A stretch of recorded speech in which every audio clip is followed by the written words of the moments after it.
welcome to Vedantu Telugu channel. This is your master teacher for physics, Ramadevi. ఈ రోజు క్లాస్లో మీరు already చూస్తున్నారు ఇక్కడ సిఎస్ఈ వర్సెస్ ఈసీఈ. సో ఇంజనీరింగ్లో మీరు తీసుకోబోయే బ్రాంచ్ గురించి మీకు కొంచెం అవగాహన అనేది ఉండాలి. బికాస్ మీ అందరికీ తెలుసు ఇంజనీరింగ్ అనేది మీ life career deciding part. So ఇంజనీరింగ్లో ఖచ్చితంగా 90% ఆఫ్ ది స్టూడెంట్స్ ఎందుకు ఇంజనీరింగ్ చేస్తారు అంటే ఆబ్వియస్లీ క్యాంపస్ ప్లేస్మెంట్స్ గురించి. సో క్యాంపస్ ప్లేస్మెంట్స్ ఏ బ్రాంచ్ తీసుకుంటే బాగుంటాయి, ఏ బ్రాంచ్ తీసుకుంటే మనకి క్యాంపస్ ప్లేస్మెంట్ బాగుంటుంది, లైఫ్ బాగుంటుంది అండ్ మోర్ ఈసీఈ సిఎస్ఈ గురించి తెలుసుకుందాము. So let's get started with today's class. నేను మీ master teacher for physics Ramadevi. So CSE ECE first of all ఈ క్లాస్లో నేను కొన్ని ఇంపార్టెంట్ పాయింట్స్ డిస్కస్ చేస్తాను. ఫస్ట్ థింగ్ ఏంటి అంటే first of all what is this, CSE అంటే ఏంటి అండ్ ఈసీఈ అంటే ఏంటి. First of all what is CSE ECE clarity తెచ్చుకుందాము. ఆ తర్వాత ఈ రెండిట్లో డిఫికల్టీ లెవెల్ అంటే అసలు ఏం జరుగుతుంది, ఈసీఈలో ఏం జరుగుతుంది, సిఎస్ఈలో ఏం జరుగుతుంది, డిఫికల్టీ లెవెల్ గురించి కూడా చెప్తాను నేను, difficulty level, and then let us talk about the future అంటే ఎంత బాగుంటుంది దీన్ని తీసుకుంటే ఫ్యూచర్ ఎంత బాగుంటుంది. సో ఫ్యూచర్ సస్టైన్ అని రాస్తాను. ఫ్యూచర్ సస్టైన్ అంటే మీరు కెరియర్లో ఫ్యూచర్ ఎంత బాగా సస్టైన్ చేయగలుగుతారు, నిలకడగా నిలబడగలుగుతారు. ఈసీఈలో ఎక్కువ ఫ్యూచర్ సస్టైన్ ఉంటుందా లేదా సిఎస్ఈలో ఎక్కువ ఫ్యూచర్ సస్టైన్ ఉంటుందా. And obviously last but not least campus placements. Campus placements గురించి కూడా చెప్తాను, ఎలాంటి కంపెనీస్ వస్తాయి ఈసీఈ తీసుకుంటే ఇది కూడా మనం డిస్కస్ చేద్దాము. సో బేసికల్గా ఈ 4 పాయింట్స్ మీద కొంచెం కాన్సన్ట్రేట్ చేద్దాం. ఫస్ట్ ఆఫ్ ఆల్ సిఎస్ఈ అంటే ఏంటి, ఈసీఈ అంటే ఏంటి మీకు ఆల్రెడీ తెలిసే ఉంటుంది. మీరు కొద్ది గొప్ప మీరు తీసుకోబోయే బ్రాంచెస్ గురించి తెలుసుకునే ఉంటారు. సో సిఎస్ఈ అంటే ఏం లేదు, computer science engineering, computer science engineering. ఈఎస్ఈకి వచ్చేటప్పటికి electrical and communication. Okay, electrical and communication ఈ పదాలు చాలా important. Engineering electrical and communication engineering, ఇదేమో కంప్యూటర్ సైన్స్ ఇంజనీరింగ్. ఈ రెండిట్లోనూ ఈ అంటే ఇంజనీరింగ్ గురించి సంబంధించింది. ఫస్ట్ ఆఫ్ ఆల్ యాక్చువల్గా కొద్దిగా ఎక్స్పీరియన్స్ ఉన్న లేదా ఇంజనీరింగ్ చదువుతున్న స్టూడెంట్స్ కానీ మీరు ఎవరినైనా అడిగితే ఎవర్ గ్రీన్ కాబట్టి గ్రీన్ కలర్ తీసుకుంటాను, ever green branch in engineering ఏదైనా ఉంది అంటే అది ఈసీఈ మాత్రమే. Ever green branch, yes ever green branch ఏదైనా ఉంది అంటే అది ఈసీఈ. మరెందుకు సిఎస్ఈ తీసుకోమని చెప్పారు మేడం ఇన్నాళ్ళు, సిఎస్ఈ అన్నారు అంటే ఆబ్వియస్లీ ఎస్, క్యాంపస్ ప్లేస్మెంట్స్లో హైయెస్ట్ శాలరీ ఎవరికి ఉంటుంది, సిఎస్ఈ వాళ్ళకి. బాగా హైలీ పెయిడ్ జాబ్స్ కానీ క్యాంపస్ ప్లేస్మెంట్స్ ఎక్కువ నెంబర్ ఎవరికి ఉంటాయి, సిఎస్ఈ వాళ్ళకి. Job opportunities and software industry, because ఇప్పుడున్న సినారియోలో మార్కెట్లో హైయెస్ట్ ఇన్కమ్ ఎవరికి వస్తుందయ్యా, సాఫ్ట్వేర్ ఇంజనీర్స్కి వస్తుంది. సో సాఫ్ట్వేర్ ఇంజనీర్స్ ఎవరు, సిఎస్ఈ ఇంజనీరింగ్లో సిఎస్ఈ చేసిన వాళ్ళు సాఫ్ట్వేర్ ఇంజనీర్స్. మరి ఈసీఈని ఎందుకు ఎవర్ గ్రీన్ బ్రాంచ్ అంటున్నారు, అన్ని క్వాలిటీస్ సిఎస్ఈ గురించి చెప్తూ ఈసీఈని ఎందుకు ఎవర్ గ్రీన్ బ్రాంచ్ అంటున్నారు. ఈ క్లాస్ చివరి దాకా వినండి, ఎక్కువ టైం ఏం తీసుకోను, క్లాస్ చివరి దాకా వినండి, మీకే ఒక మంచి క్లారిటీ వచ్చేస్తుంది. So first of all CSE ఈసీఈలో డిఫరెన్స్ ఏంటి అంటే సిఎస్ఈలోకి వచ్చేటప్పటికి వీళ్ళు అంటే సిఎస్ఈలో మళ్ళీ చాలా బ్రాంచెస్ వస్తున్నాయి, దాని గురించి కూడా నేను ఆల్రెడీ ఒక క్లాస్ చేశాను. సిఎస్ఈకి వచ్చేటప్పటికి యాక్చువల్గా సిఎస్ఈ కోర్ ఉంటుంది. సిఎస్ఈ కోర్ అంటే కేవలం దీంట్లో కంప్యూటర్ సైన్స్ గురించి మాత్రమే చదువుతారు. సిఎస్ఈ కోర్లో మీరు చదివేది ఏంటి అంటే డిఫరెంట్ కైండ్స్ ఆఫ్ లాంగ్వేజెస్ చదువుతారు, లైక్ కోడింగ్కి సంబంధించిన లాంగ్వేజెస్ చదువుతారు. అవన్నీ ఏంటంటే పైథాన్, జావా, ఇంజనీరింగ్ అనగానే C++ ఇలాంటి లాంగ్వేజెస్ అన్నీ కూడా సిఎస్ఈ కోర్లో నేర్చుకుంటారు. యాక్చువల్గా పైథాన్ కోడింగ్ అనేది ఇంజనీరింగ్ ఫస్ట్ ఇయర్లో అందరికీ కామన్గా నేర్పిస్తారు. బికాస్ చాలా యూస్ఫుల్ కాబట్టి పైథాన్ కోడింగ్ దగ్గర నుంచి స్టార్ట్ చేస్తారు. ఇంజనీరింగ్ ఫస్ట్ ఇయర్లో ఈ బ్రాంచ్ ఆ బ్రాంచ్ అని లేకుండా, అంటే మెకానికల్ సివిల్ పక్కన పెట్టేస్తే మిగతా అందరికీ కూడా almost first year syllabus engineering అన్ని బ్రాంచెస్కి సేమ్గానే ఉంటుంది. సో కోర్లోకి వచ్చేటప్పటికి వీటి మీద సిఎస్సి నేర్చుకునే వాళ్ళు ఏంటంటే పైథాన్, జావా, C++, C#, ఇలా చాలా లాంగ్వేజెస్ ఉన్నాయి. ఇవన్నీ కూడా వీళ్ళు కొత్తగా వచ్చేవన్నీ ఇందులో నేర్చుకుంటారు. కేవలం కోడింగ్ మీద మాత్రమే వీళ్ళు కాన్సన్ట్రేట్ చేస్తారు. కానీ సిఎస్సిలో డిఫరెంట్ బ్రాంచెస్ వచ్చాయి. ఐటీ బ్రాంచ్ ఒకటి ఉంటుంది, artificial intelligence and machine learning ఒకటి వస్తుంది. సో ఐటీకి వచ్చేటప్పటికి ఏంటంటే information technology like kind of robotics లాంటివి నేర్చుకుంటారు. సో సిఎస్సి వాళ్ళు నేర్చుకునేంత హైయెస్ట్ కోడింగ్ ఐటీ వాళ్ళు నేర్చుకోరు. బట్ ఎస్ వీళ్ళు ఇన్ఫర్మేషన్ టెక్నాలజీ అంటే కమ్యూనికేషన్ సిస్టమ్స్ గురించి దాని గురించి నేర్చుకుంటారనమాట. సో సిఎస్సిలో నెక్స్ట్ ఇంకొకటి ఏంటి అంటే AI, artificial intelligence and machine learning అని ఒకటి వస్తుంది. సో దీంట్లోనే డేటా అనాలిసిస్ కూడా వస్తుంది.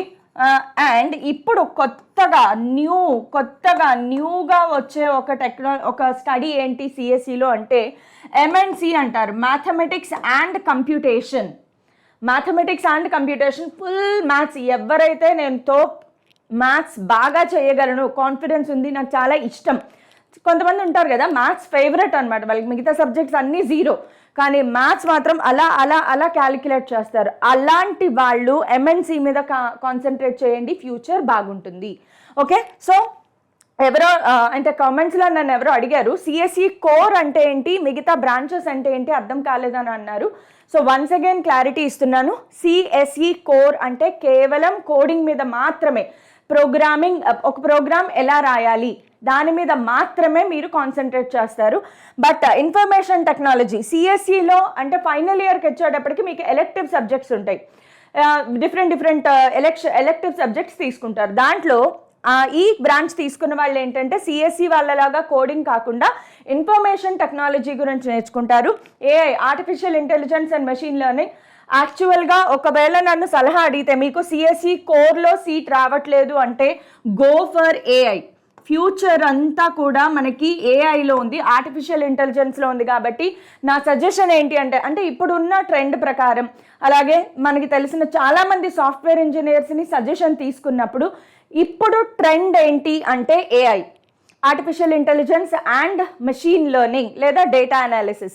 ఈ కాంబినేషన్ కానీ తీసుకోండి. ఆర్టిఫిషియల్ ఇంటెలిజెన్స్కి చాలా ఫ్యూచర్ ఉంది. మీకు ఆల్రెడీ తెలుసు ChatGPT అనేది స్టార్ట్ అయిపోయింది కదా, అది ఆర్టిఫిషియల్ ఇంటెలిజెన్స్కి సంబంధించింది.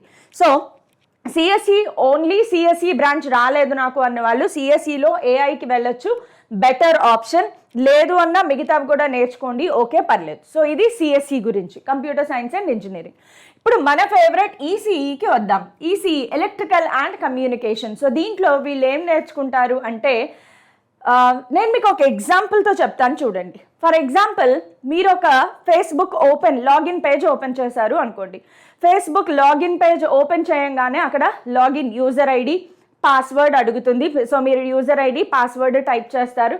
ఇంకా ఏమైనా ఫర్ ఎగ్జాంపుల్ ఒకవేళ డేట్ ఆఫ్ బర్త్ అడిగింది, అవన్నీ కావాల్సిన ఇన్ఫర్మేషన్ టైప్ చేసేస్తారు.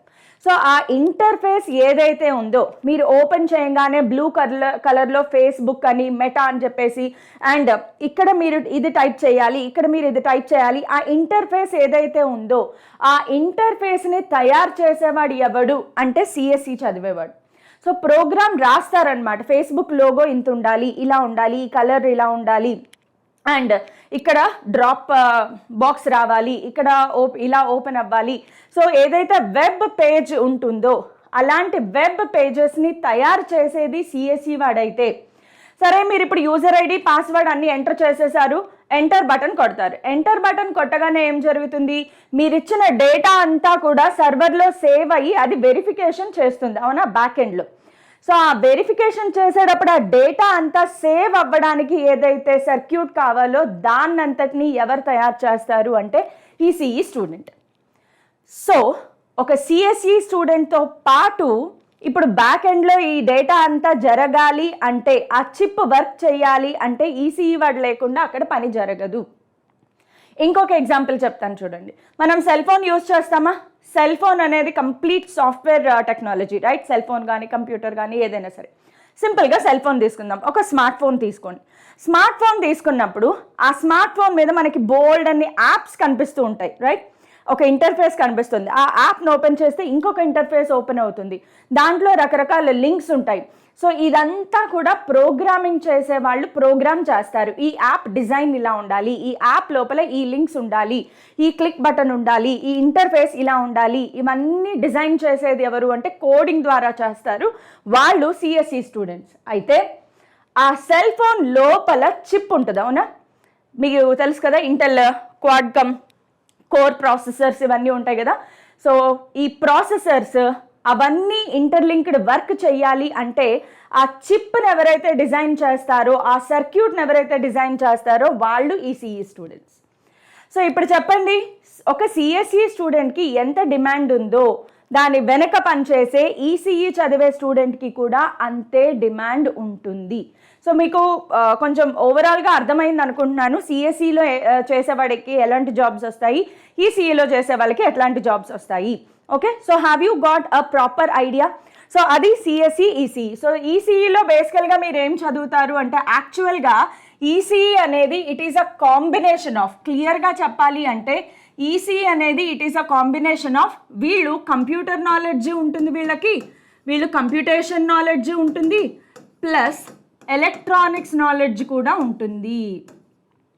సో ఎలక్ట్రానిక్స్ నాలెడ్జ్ ఉంటుంది, కంప్యూటేషన్ నాలెడ్జ్ ఉంటుంది. So CSE plus triple E కలిపితే ఈసీఈ అనమాట. ఒక రకంగా అలా చెప్పచ్చు, సిఎస్ఈని ట్రిపుల్ ఈని ఒక పావుగంట మిక్సీలో వేసి బయటికి తీస్తే ఆ వచ్చేదాన్నే ఈసీఈ అంటారనమాట.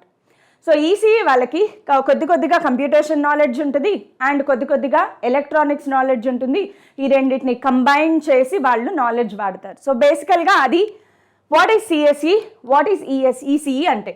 ఇప్పుడు డిఫికల్టీ లెవెల్కి వచ్చేటప్పటికి yes obviously ECE is more difficult than CSE. CSE is comparatively easy, విపరీతమైన ఈజీ అని చెప్పకూడదు, బట్ కంపారిటివ్లీ దేంతో కంపేర్ చేస్తే, ఈసీఈతో కంపేర్ చేస్తే సిఎస్ఈ అనేది కొంచెం ఈజీ డిఫికల్ట్ లెవెల్ కన్నా మనం చెప్పుకోవాల్సి వస్తే ఫ్రీ టైం ఎవరికి ఎక్కువగా ఉంటుంది అంటే కొంచెం సిఎస్ఈ స్టూడెంట్స్కి ఫ్రీ టైం ఎక్కువగా ఉంటుంది, ఈసీఈ స్టూడెంట్స్కి కొద్దిగా ఫ్రీ టైం తక్కువగా ఉంటుంది. బికాస్ అగైన్ మళ్ళీ చెప్పాను కదా, ఈసీఈ వాడు సిఎస్ఈ ట్రిపుల్ ఈ కలిపి 2 కోర్సులు కలిపి ఆల్మోస్ట్ నేర్చుకున్నట్లు, కానీ సిఎస్ఈ వాళ్ళు కేవలం సిఎస్ఈ సబ్జెక్ట్స్ మాత్రమే నేర్చుకుంటారు. అందుకే ఈసీఈ కొద్దిగా టఫ్, అది తీసుకోవాలి అంటే కొంచెం విషయం ఉండాలన్నమాట. ఎనీవే, సో ఈసీఈ మోర్ డిఫికల్టే, కానీ సిఎస్ఈ ఈసీఈ రెండిటికి ఆపర్చునిటీస్ బాగుంటాయి. కాబట్టి ఒకవేళ మీరు కోరుకునే కాలేజ్లో లైక్ నంబర్ 1 కాలేజ్ ఉంది, ఆ నంబర్ 1 కాలేజ్లో నాకు సిఎస్ఈ రావట్లేదు, వెంటనే ఈసీఈకి వెళ్ళిపోండి, కళ్ళు మూసుకుని ఈసీఈకి వెళ్ళిపోండి, ఏం ప్రాబ్లం లేదు. ఓకే, సో ఈసీఈ సిఎస్ఈలో కంపారిటివ్లీ ఈసీఈ మోర్ డిఫికల్ట్. ఈసీఈలో మీరు ఏమేమి చదువుతారు అంటే ఈసీఈలో మీరు సెకండ్ ఇయర్లో semiconductor devices, communication systems చదివారా? సేమ్ అవే టాపిక్స్, కాకపోతే ఇక్కడ ఇంట్రడక్షన్, అక్కడ వాటిని పేపర్ సబ్జెక్ట్గా చదువుతారు. కమ్యూనికేషన్ సిస్టమ్స్, ట్రాన్సిస్టర్స్, డయోడ్స్, ఇవన్నీ కూడా మీరు ఈసీఈలో చదువుతారు. వీళ్ళు అన్నీ చదవరు అనమాట, బట్ ఈసీఈకి వచ్చేటప్పటికి ఇవన్నీ ఉంటాయి, డయోడ్స్, ట్రాన్సిస్టర్స్, అలాగే కమ్యూనికేషన్ సిస్టమ్స్ గురించి ఎక్కువగా ఉంటుంది, వైర్లెస్ కమ్యూనికేషన్ సిస్టమ్స్ గురించి నేర్చుకుంటారు. సో ఇక్కడ మీరు ఒకసారి కంపారిటివ్లీ ఎవరికి ఫ్యూచర్ సస్టైనబిలిటీ ఉంటుంది దాని గురించి ఒకసారి ఆలోచిద్దాం. నార్మల్గా రెసిషన్ అనే మాట, సాఫ్ట్వేర్ రెసిషన్ అనే మాట వినిపిస్తూ ఉంటుంది అప్పుడప్పుడు, అవునా? సడన్గా సాఫ్ట్వేర్ రెసిషన్ వస్తుంది, సాఫ్ట్వేర్ బూమ్ ఉంది, సాఫ్ట్వేర్ రెసిషన్ ఉంది అని మార్కెట్లో మాట్లాడుకుంటూ ఉంటారు. సాఫ్ట్వేర్ రెసిషన్ అంటే అనగానే ఫస్ట్ థింగ్ మీకు తెలియాల్సింది ఏంటి అంటే సాఫ్ట్వేర్ జాబ్లో టప్ప లే ఆఫ్లో అలా ఎగిరిపోతాయి అన్నమాట.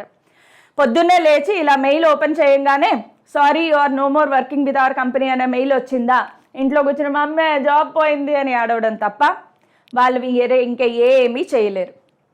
సో సాఫ్ట్వేర్ కంపెనీలో ఒడిదుడుకులు చాలా ఎక్కువగా ఉంటాయి. Artificial intelligence is taking over more and more jobs. So software కంపెనీలో జాబ్ సస్టైనబిలిటీ, ఫ్యూచర్ సస్టైనబిలిటీ అనేది ఎవరు ఖచ్చితంగా చెప్పలేరు. నెక్స్ట్ 10 years వరకు నా జాబ్ గ్యారంటీ, నేను సూపర్గా రాకింగ్గా వెళ్ళిపోతాను అనేది కొంచెం చెప్పలేం. కానీ అదే ఒక ఈసీఈ వాడికి వచ్చేటప్పటికి జాబ్ సస్టైనబిలిటీ చాలా ఎక్కువ. సో ఈసీఈ వాళ్ళకి జాబ్ సస్టైనబిలిటీ చాలా ఎక్కువ. జాబ్ రెసిషన్ అనే పదం ఈసీఈలో ఉండదు. ఈసీఈలో ఇంజనీరింగ్ చేసిన వాళ్ళకి రెసిషన్ అనే పదం ఉండదు. బికాజ్ వాళ్ళు chip making job hardware side పనిచేస్తారు కదా. సో హార్డ్వేర్ సైడ్ అనేది మనుషులు లేకుండా పని చేయదు. ఒక చిప్ని డిజైన్ చేయాలి అంటే మనిషి చేయాల్సిందే, దాన్ని కూర్చుని వాళ్ళు ఫ్యాబ్రికేట్ చేయాల్సిందే. సో ట్రాన్సిస్టర్స్, డయోడ్స్ చదివినోడికి జాబ్ సస్టైనబిలిటీ కొంచెం ఎక్కువగా ఉంటుంది. సో దాట్ ఈజ్ వై ఇక్కడ మన పాయింట్ వస్తుంది, ఎవర్ గ్రీన్ బ్రాంచ్ అని అందుకే అంటారు. ఈసీఈని ఎందుకు ఎవర్ గ్రీన్ బ్రాంచ్ అంటారు అంటే దాని ఫ్యూచర్ సస్టైనబిలిటీ చాలా ఎక్కువ. మరి సిఎస్ఈని ఎందుకు ప్రిఫర్ చేస్తారు మేడం అంటే, పైసా, మనీ మే పరమాత్మ హై. ఎక్కువ డబ్బులు ఎవరు మేక్ చేస్తారు అంటే సిఎస్ఈ వాళ్ళు ఎక్కువ డబ్బులు మేక్ చేస్తారు. బికాజ్ మీరు ఒకసారి క్యాంపస్ ప్లేస్మెంట్స్కి చూస్తే కనుక, క్యాంపస్ ప్లేస్మెంట్స్లో సిఎస్ఈ చదివిన వాళ్ళకి మీకు తెలుసు అమెజాన్, గూగుల్, ఇన్ఫోసిస్, ఇన్ఫోటెక్, ఈ టెక్, ఆ టెక్, బోల్డ్ అని టెక్ కంపెనీస్ ఉన్నాయి. Number of tech companies, MNC companies లాంటి వాళ్ళందరూ సిఎస్ఈ స్టూడెంట్స్ని అలా తీసుకుని వెళ్ళిపోతారు క్యాంపస్ ప్లేస్మెంట్స్లో. మరి ఈసీఈ వాళ్ళని ఎవరు తీసుకెళ్తారు మేడం అంటే, ఈసీఈ వాళ్ళకు కూడా ప్లేస్మెంట్స్ చాలా బాగుంటాయి. ఫర్ ఎగ్జాంపుల్ క్యాంపస్ ప్లేస్మెంట్స్లో ఏదైనా ఒక కాలేజ్ని, ఒక ఎక్స్ అనే కాలేజ్ ఉంది అనుకుందాం. ఎక్స్ అనే కాలేజ్కి 100 కంపెనీస్ వచ్చాయి అనుకోండి. 100 కంపెనీస్ ఎక్స్ అనే కాలేజ్కి క్యాంపస్ ప్లేస్మెంట్స్కి వచ్చాయి అనుకుంటే, అందులో ఖచ్చితంగా 70 కంపెనీస్ ఆర్ ఫర్ ఈసీఈ. వీళ్ళు ఈసీఈ వాళ్ళ కోసం కూడా టార్గెట్ చేసుకుని వస్తారు. సో 30 కంపెనీస్ మాత్రమే ఓన్లీ సిఎస్ఈ వాళ్ళు కావాలి అని వచ్చే వాళ్ళు ఉంటారు. బట్ ఎస్, 100 కంపెనీస్ ఒక కాలేజ్కి క్యాంపస్ ప్లేస్మెంట్స్కి వస్తే అందులో ఖచ్చితంగా 70 కంపెనీస్ నాకు ఈసీ వాడైనా పర్వాలేదు, సిఎస్ఈ అయినా పర్లేదు, నేను ఈసీఈని కూడా ఇంటేక్ చేసుకుంటాను అని వచ్చే కంపెనీసే ఉంటాయి. ఈసీఈ వాళ్ళకి ఎలాంటి కంపెనీస్ వస్తాయి? మీరు క్వాల్కమ్ కంపెనీ పేరు విన్నారా? మన Intel, Qualcomm, chip making. So అవన్నీ కూడా ఎంఎన్సీ, చాలా పెద్ద కంపెనీస్. అలాంటి కంపెనీస్ గనక వచ్చాయి అంటే నియర్లీ 20 lakhs నుంచి 40 lakhs మధ్యలో శాలరీ పేమెంట్ ఉంటుంది పర్ ఇయర్. సో చాలా మంచి ఆపర్చునిటీస్ ఈసీఈ వాళ్ళకు కూడా ఉన్నాయి. ఇవి కాకుండా ఇంకా జియో అని, లేదంటే ఎయిర్టెల్ కంపెనీస్ కానీ, ఇంకా గవర్నమెంట్ జాబ్స్ కొట్టాలి అనుకుంటే మీరు డిఆర్డిఓ, బార్క్, అలాగే ఇస్రో ఇలాంటి కంపెనీస్, గవర్నమెంట్ కంపెనీస్లో మీకు హ్యాపీగా జాబ్స్ వస్తాయి ఈసీఈ వాళ్ళకి compare to CSE. Government job కొట్టాలి అంటే మాత్రం ఈసీఈ తీసుకోండి, not CSE at all. CSE government job ప్రిపరేషన్కి ఎట్టి పరిస్థితుల్లోనూ హెల్ప్ అవ్వదు.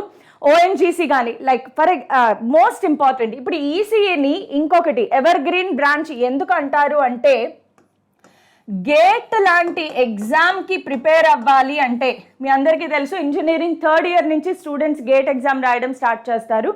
గేట్ ఎగ్జామ్ ఇంపార్టెన్స్ తెలియాలి అంటే, మీకు అది కావాలి అనుకుంటే కామెంట్స్లో చెప్పండి, గేట్ ఎగ్జామ్ గురించి కూడా ఒక క్లాస్ చేద్దాము.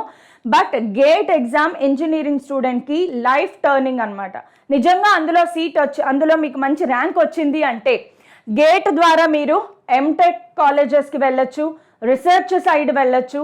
అట్ ద సేమ్ టైం చాలామందికి తెలియని విషయం ఏంటి అంటే, గేట్ ఎగ్జామ్ రాస్తే మనకి కొన్ని గవర్నమెంట్ కంపెనీస్, ఆయిల్ కంపెనీస్లో జాబ్స్ వస్తాయి.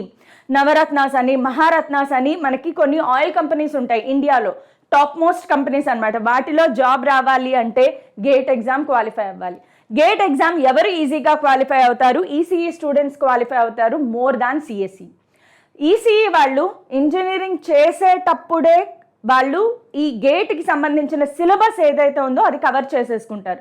కానీ సిఎస్ఈ వాళ్ళకి గేట్ ఎగ్జామ్ సంబంధించిన సిలబస్ పూర్తిగా కవర్ అవ్వదు కాబట్టి వాళ్ళు మళ్ళీ వీళ్ళు చదివే టాపిక్నే చదవాల్సి వస్తుంది. సో అందుకే ECE is ever green branch. ఈసీఈకి బోల్డ్ అండ్ ఆపర్చునిటీస్ ఉంటాయి. సిఎస్ఈ తీసుకున్నవాడు ఆబ్వియస్లీ డబ్బులు ఎక్కువ వస్తాయి, సాఫ్ట్వేర్ జాబ్ మాత్రమే వస్తుంది, ప్రోగ్రామింగ్, కోడింగ్ ఇలాంటివి మాత్రమే వస్తాయి, ఫ్రంట్ ఎండ్ కానీ బ్యాక్ ఎండ్ కానీ. కానీ ఈసీఈ తీసుకున్న వాడికి ఎందుకు ఎవర్ గ్రీన్ బ్రాంచ్ చెప్తున్నాను చూడండి. ఒక ఈసీఈ తీసుకున్నవాడు if he wants to go to software side వెళ్ళొచ్చు, ఎలా మేడం ఒక ఈసీఈ చదివిన వాడు సాఫ్ట్వేర్ సైడ్ ఎలా వెళ్తాడు?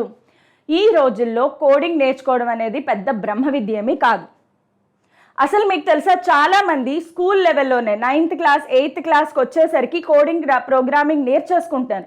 ఈ లాంగ్వేజెస్ ఏవైతే ఉన్నాయో ఇవి గట్టిగా కూర్చుని, మీరు నిజంగా మ్యాథ్స్లో కొద్దిగా ఇంట్రెస్ట్ ఉంటే 8th 9th 10th క్లాస్ లోపల ఈ మొత్తం కోడింగ్ నేర్చేసుకుంటున్నారు చాలామంది. సో కోడింగ్ నేర్చుకుంటే చాలు కదా, that is how software jobs వచ్చేవి. సో ఒక ఈసీఈ స్టూడెంట్ కోడింగ్ నేర్చేసుకుంటే సాఫ్ట్వేర్ జాబ్ ఈజీగా వస్తుంది. అసలు అంత ఎందుకు, ఒక చిన్న ఎగ్జాంపుల్ చూడండి. మీ ఎంసెట్ ఎగ్జామ్ ఎప్పుడో అయిపోయింది, కౌన్సిలింగ్ అయ్యి మీరు కాలేజ్లో ప్లేస్మెంట్ వచ్చేసరికి ఆల్మోస్ట్ 2 months కంప్లీట్ గ్యాప్ ఉంటుంది. 2 complete months మీరు ఖాళీగా ఇంట్లో కూర్చుని అనుభవించు రాజా అన్నట్లుగా ఎంజాయ్ చేస్తూ ఉంటారు. బికాజ్ ఎస్, ఎంసెట్కి మీరు చాలా చాలా హార్డ్ వర్క్ చేశారు. డే అండ్ నైట్ కొన్ని మంత్స్ పాటు మీరు day and night hard work చేసి ఎంసెట్లో ర్యాంక్ కొట్టడానికి చాలా కష్టపడ్డారు. కాబట్టి now it's time to enjoy అని చెప్పి అనుభవించు రాజా అని టీవీ పెట్టుకుని రీల్స్ అట్లా చూస్తూనే ఉంటాం. డే అండ్ నైట్ రీల్స్ చూస్తూనే ఉంటాం. కానీ ఎంతమంది 2 నెలల టైం ఉంది, నేను ఎలాగూ కోడింగ్ సైడ్ సాఫ్ట్వేర్ సైడ్ వెళ్ళాలి, నేను ఇంజనీరింగ్లో అదే నేర్చుకోవాలి, సో వై నాట్ నౌ అని చెప్పి ఏదో ఒక, ఈరోజు యూట్యూబ్ అవైలబిలిటీ అందరికీ ఉంది. యూట్యూబ్లో బోల్డ్ అన్ని ఫ్రీ సైట్స్ ఉన్నాయి where you can learn coding language, any language you can learn. So ఎంతమంది ఒక లాంగ్వేజ్ నేర్చుకోవడం, కోడింగ్ స్టార్ట్ చేశారు, ప్రోగ్రామింగ్ స్టార్ట్ చేశారు, అది అక్కడే డిఫరెన్స్ వస్తుంది. మనం అందరం క్యాంపస్ ప్లేస్మెంట్స్ అనుకుంటాం కదా, నిజంగా క్యాంపస్ ప్లేస్మెంట్స్లో సిఎస్సి చేసిన ప్రతి ఒక్కడికి 30-40 లక్షలు 1 crore ప్యాకేజ్ వచ్చేస్తుందా? కాదు. కొంతమందికే 30 లక్షలు 40 లక్షలు 1 crore ప్యాకేజీలు వచ్చేది. మిగతా వాళ్ళందరికీ 8 lakhs 7 lakhs 4.5 lakhs వచ్చిన వాళ్ళు కూడా ఉంటారు క్యాంపస్ ప్లేస్మెంట్స్లో. ఈ డిఫరెన్స్ ఎక్కడ వస్తుంది అంటే నీ పట్టుదల, నీ జీల్, నీ తపన.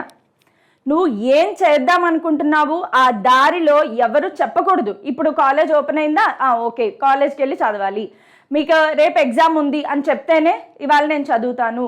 ఇలాంటి మైండ్ సెట్ ఉన్న వాళ్ళు 30-40 lakhsకి వెళ్ళలేరు. ఖచ్చితంగా రేపు నేను ఏం చేయబోతున్నాను దానికి ఇప్పటి నుంచే ప్లానింగ్ వేసుకోండి. స్టార్ట్ చేయండి, కోడింగ్ ప్రోగ్రామింగ్ స్టార్ట్ చేయండి. ఈసీఈ వాళ్ళు అయితే ఏంటి, నా స్టూడెంట్స్లో కెమికల్ ఇంజనీరింగ్ చేసిన వాళ్ళు, యాక్చువల్గా మొత్తం ఇంజనీరింగ్ బ్రాంచెస్ అన్నిటిలోకి ఈజియెస్ట్ బ్రాంచ్ ఏదైనా ఉంది అంటే chemical engineering. Yes, chemical engineering వాళ్ళు ఉన్నంత ఖాళీగా మిగతా ఏ బ్రాంచ్ వాళ్ళు ఉండరు అనమాట. సో నా స్టూడెంట్ ఒక student chemical engineering, NIT chemical engineering వచ్చింది. సో ఎన్ఐటి కెమికల్ ఇంజనీరింగ్లో జాయిన్ అయిపోయి ఖాళీ టైంలో కోడింగ్ నేర్చేసుకుని he has got 23 lakhs of offer. Software job కొట్టాడు, కెమికల్ ఇంజనీరింగ్ చదివి సాఫ్ట్వేర్ జాబ్ కొట్టాడు. ఎందుకు అంటే he has done coding. So chemical engineering పక్కకి వెళ్ళినా, అండ్ ఇక్కడ ఇంకొకటి హెల్ప్ఫుల్ ఏంటి అంటే NIT brand. NIT, that is why I tell you, ఈ 30 lakhs 40 lakhs 1 crore ప్యాకేజ్ లేదా 60 lakhs ప్యాకేజ్ 70 lakhs ప్యాకేజ్ మీరు ఎప్పుడైనా విన్నారా? ఒక లోకల్ కాలేజ్లో, నార్మల్ కాలేజ్లో ఇంజనీరింగ్ చదివిన స్టూడెంట్కి 70 lakhs ప్యాకేజ్ వచ్చింది, 80 lakhs ప్యాకేజ్ వచ్చింది. హైలీ రేర్ అనమాట, అసలు జరగదు, రేర్. కానీ ఇలాంటివన్నీ చాలా common in colleges like IITs, NITs and bits. So ఇంకా విఐటి కానీ, ఎస్ఆర్ఎం కానీ, ఇంకా పెద్ద పెద్ద కాలేజెస్. సో నేను చెప్పేది ఏంటి అంటే మనం కాలేజెస్ని 3 typesగా డివైడ్ చేయొచ్చు. Okay, Tier 1 college, Tier 2 college, Tier 3 college. Ranking ఇస్తే కనుక మనము Tier 1 college, Tier 2 college, Tier 3 college అని ర్యాంకింగ్ ఇస్తే Tier 1 కాలేజెస్ అన్నీ కూడా మన ఐఐటీస్ లేదా ఎన్ఐటీస్ లేదా IIITs ఇలాంటి కాలేజెస్, బిట్స్, ఇవన్నీ కూడా Tier 1 కాలేజెస్లోకి వెళ్తాయి. ఓకే, Tier 2 కాలేజెస్లోకి వచ్చేటప్పటికి మన డీమ్ యూనివర్సిటీస్ ఏవైతే ఉన్నాయో లైక్ విఐటి కానీ, ఎస్ఆర్ఎం కానీ, లేదంటే శస్త్ర యూనివర్సిటీ కానీ. ఇప్పుడు శస్త్ర university presently it is doing good. So శస్త్ర యూనివర్సిటీ ఆప్షన్ పెట్టుకోవచ్చు. డీమ్డ్ యూనివర్సిటీస్ అన్నీ కూడా మీకు ఈ Tier 2లోకి వస్తాయి. Tier 3 అనేవి లోకల్ కాలేజెస్, మన స్టేట్ లెవెల్ కాలేజెస్ ఏవైతే ఉన్నాయో అవి Tier 3 కాలేజెస్లోకి వస్తాయి. నేను మొదటి నుంచి మీకు చెప్పేది ఒకటే, బ్రాంచ్ కన్నా బ్రాండ్ చాలా ఇంపార్టెంట్. బికాస్ ఐఐటీస్ అనేవి మన నేషన్ వైడ్ ప్రైడ్, మన దేశానికి ప్రైడ్ కలిగించే ఇన్స్టిట్యూట్. సో వాటిని ఎప్పుడు కూడా ఆ స్టాండర్డ్స్, చాలా హై స్టాండర్డ్స్ అలాగే మెయింటైన్ చేస్తారు. అత్యుత్తమమైన professors, super ambience and the entire world you can see over there. రకరకాల ప్లేసెస్ నుంచి జనాలు వస్తారు. ఆబ్వియస్గా ఐఐటి కొట్టినోడు అంటే కొంచెం మైండ్ సెట్ అనేది మెచ్యూర్డ్ మైండ్ సెట్ ఉంటుంది. సో ట్రై చేయండి. అయితే ఇందులో కాలేజెస్లో సీట్లు చాలా తక్కువ కదా మేడం అంటే, నేను ఒక చిన్న ఎగ్జాంపుల్ చెప్తాను. ఒకసారి నేను పాస్పోర్ట్ అప్లై చేయడానికి వెళ్ళినప్పుడు అక్కడ పాస్పోర్ట్ వెరిఫికేషన్ ఆఫీసర్ ఉంటారు కదా, సో ఆయన గ్రేడ్ 1 పోస్ట్, అది గ్రేడ్ 1 ఆఫీసర్. సో ఆయన అడిగారు, మీకు అప్పట్లో మన మార్కులు బాగుండేవన్నమాట, సో మీ మార్క్స్ అన్నీ సూపర్గా ఉన్నాయి కదా, why don't you try for a government job like grade 1 officer. Then I said that నేను ఒక ఓసీని, సో నాకు గవర్నమెంట్ జాబ్ రావడం అనేది చాలా రేర్, బికాజ్ నంబర్ ఆఫ్ పోస్టులు చాలా తక్కువగా ఉంటాయి, అందులో మొత్తం అన్నీ కూడా రిజర్వేషన్లో పోతాయి అని చెప్పి, యాజ్ యూజువల్ మనకి రాని దానికి మనం ఆల్రెడీ ఒక స్టోరీ రెడీ చేసి పెట్టుకుంటాం కదా, ఆ స్టోరీ చెప్పానమాట. అప్పుడు ఆ వెరిఫికేషన్ ఆఫీసర్ చెప్పాడు, ఆయన కూడా ఇలాగే గ్రూప్ 1కి అప్లై చేసినప్పుడు ఒకే ఒక పోస్ట్ ఉంది and he is an OC gent. ఆయన చెప్పాడు ఏంటంటే, నేను ఎలా చదివాను ఆ ఎగ్జామ్కి అంటే ఆ పోస్ట్ నాదే. ఫిక్స్ అయిపోయాడు అనమాట. ఆయన ఎగ్జామ్ రాయడానికి ముందే మైండ్లో ఫిక్స్ అయిపోయాడు, ఆ పోస్ట్ నాదే, ఆ పోస్ట్ నాదే అని నేను అనుకుని చదివాను, చాలా హార్డ్ వర్క్ చేశాను, ఈరోజు ఆ పోస్ట్లో ఉన్నాను నేను అని చెప్పాడు. మనకి దిమ్మ తిరిగి మైండ్ బ్లాక్ అయిందనమాట. సో ఇది చాలా మంచి లెసన్. నిజంగా మీరు ఏదైనా చెయ్యాలి అనుకుంటే, సాఫ్ట్వేరే చెయ్యాలి అనేం రూల్ లేదు కదా, ఏదైనా చేయండి. ఒక స్టార్టప్ చేయండి. ఈ రోజుల్లో బెస్ట్, ఈ రోజుల్లో ఇప్పుడున్న ట్రెండింగ్లో బాగా మనీ మేక్ చేసేది ఎవరు అంటే startups and influential marketing. Influential marketing, startups, ఇవి సాఫ్ట్వేర్ కన్నా ఎక్కువ డబ్బులు ఉన్నాయి బాబు, ట్రై చేయండి. సో ఇన్ఫ్లుయెన్షియల్ మార్కెటింగ్ స్టార్టప్ చేయడానికి విపరీతమైన చదువులు చదివేయాల్సిన అవసరం లేదు. కానీ నువ్వు ఒక్కడమే కాదు కదా ప్రపంచంలో స్టార్టప్ పెట్టేది, ఇన్ఫ్లుయెన్షియల్ మార్కెటింగ్ చేసేది. అందులో కూడా నువ్వు ఎలా చేయాలి అంటే, ఇంకెవ్వరూ నన్ను బీట్అవుట్ చేయకూడదు. నేను ఏదైనా చేశాను అంటే, ఫర్ ఎగ్జాంపుల్ చిన్నప్పుడు మా అమ్మ చెప్పేది, ఇల్లు తుడిచేటప్పుడు మనం చీపురు పెట్టి ఇల్లు తుడవడం కదా, ఎంత బాగా తుడవాలి అంటే, ఏం తుడిచిందిరా ఇల్లు అని అనుకోవాలి. సో అంటే మళ్ళీ మన చేత తుడిపించేస్తారు అనే భయంతో కూడా మనం తుడవం అనుకో. కానీ ఈ చిన్న థాట్తో అర్బన్ క్లాప్ కంపెనీ ఇప్పుడు బోల్డ్ అంత డబ్బులు చేసుకుంటుంది, పెద్ద వ్యాపారం. అర్బన్ క్లాప్ కంపెనీ మీరు వినే ఉంటారు. మనం బుక్ చేసుకుంటే మనుషులు ఇంటికి వచ్చి మన ఇల్లు క్లీన్ చేయడం, వాష్రూమ్స్ క్లీన్ చేయడం, ఇవన్నీ చేస్తారనమాట. సో అర్బన్ క్లాప్ కంపెనీ అలా వచ్చింది. ఎంత బాగా ఇల్లు తుడవాలంటే వాళ్ళని మించి ఎవరు తుడవరు అనమాట. అలాంటి మార్కెటింగ్ స్టార్టప్. సో ఏది చేసినా నేను మళ్ళీ చెప్తున్నాను, మీరు సిఎస్ఈ తీసుకుంటారా, ఈసీఈ తీసుకుంటారా, ట్రిపుల్ ఈ తీసుకుంటారా, లేదంటే మెకానికల్, సివిల్, కెమికల్, ఏదైనా తీసుకోండి. నువ్వు తీసుకునేది నీ ఇష్ట ప్రకారం ఇష్టపడి ఆలోచించి తీసుకోండి. అందుకే ఇంత ఎక్స్ప్లెనేషన్ ఇచ్చింది నేను. సో ఆలోచించి తీసుకోండి. తీసుకున్నాక దానిలో ఎలా వర్క్ చేయాలి అంటే ఇంకెవ్వరూ మీకు కాంపిటీషన్ రాకూడదు, అందరికంటే ముందుకు వెళ్ళిపోవాలి, ది బెస్ట్ అనిపించుకోండి. కంపెనీస్ మిమ్మల్ని వెతుక్కుంటూ రావడం కాదు, మీరే ఒక సొంత కంపెనీ స్టార్ట్ చేయగలిగే కేపబిలిటీ మీకు వస్తుంది. సో ఐ హోప్ మీకు సిఎస్ఈ, ఈసీఈ గురించి కంప్లీట్ ఐడియా వచ్చి ఉంటుంది అనుకుంటున్నాను. So branch important, brand important, ఇవన్నీ కలుపుకొని మీ చాయిస్ చాలా ఇంపార్టెంట్.